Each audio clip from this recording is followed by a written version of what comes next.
Pranavayu is generally in charge of your respiratory action and thought process. Well, if this happens, inertia will come into the body.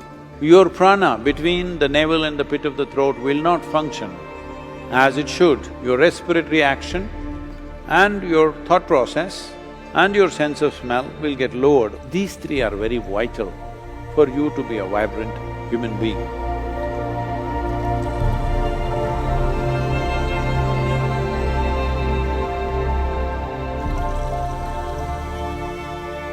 See, there are various movements within the body, as each individual may know this to some extent. If you're a doctor, you think in terms of blood flowing and others, glandular functions happening, which determines your moods and your experiences. But there is something deeper than that.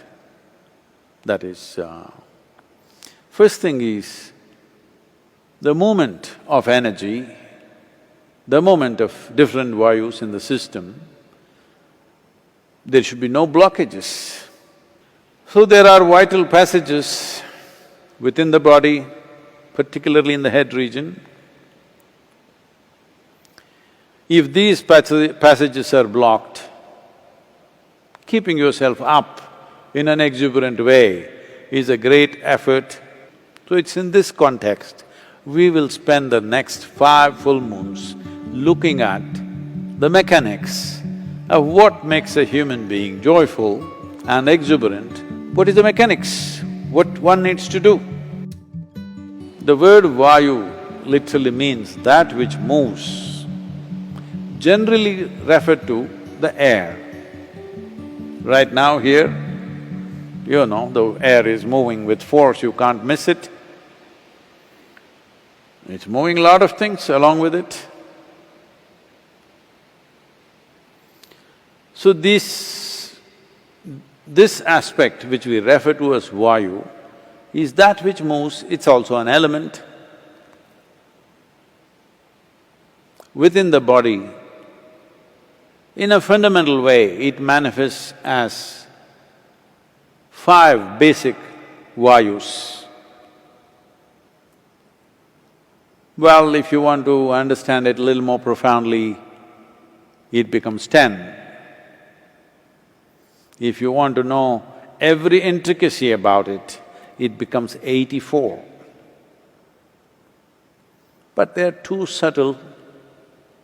You will have to spend lifetimes of focus to figure these things out. Generally, if you get the 5 vayus in place and on, the other things will naturally fire up and function by themselves. What these vayus means is, because they move everything in the system. Your digestive fires, if they have to move, these panchavayus are needed. Circulation must happen, nutrients must spread across the body, wastes have to be removed from the cellular level. For everything to happen, you need movement.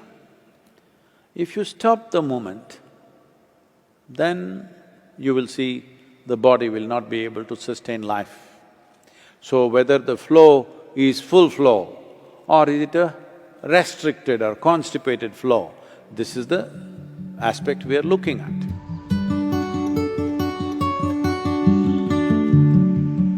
To breathe in the right way, if you watch a child, you would see if a child is asleep, you will see child breathes in such a way, the breath is largely between pit of the throat to the navel. He doesn't expand the lower belly, he just here and here, not this.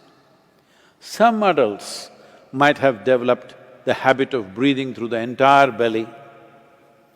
Well, if this happens, inertia will come into the body.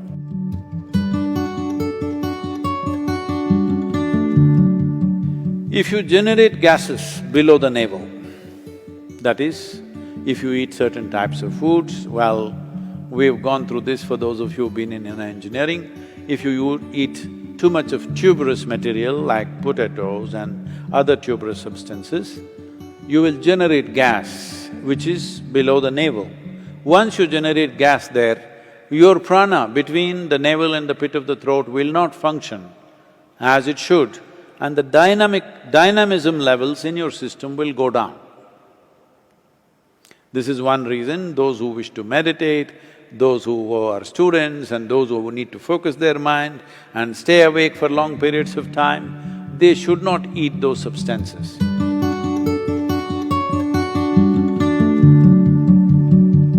Another reason this is happening across the world today is, as the world or as the fools think they are becoming more and more modern, their food gets older and older and older.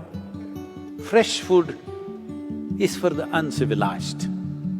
If you're very civilized, you must go to a superstore, buy a box, it has a plastic wrap, take it and throw it, knowing fully well it cannot be biodegraded, and the can is made of something else, usually plastic or aluminum or whatever. From that, if you want, you can heat it in the microwave, which is one more bad thing you're doing, and eat. This may be minimum 3 months old. No, it was in the refrigerator. It is preserved. And they have put preservatives so that it doesn't go bad. That is a double mistake. Now, in the yogic tradition, if you cook anything, maximum within 1.5 hours you must consume it.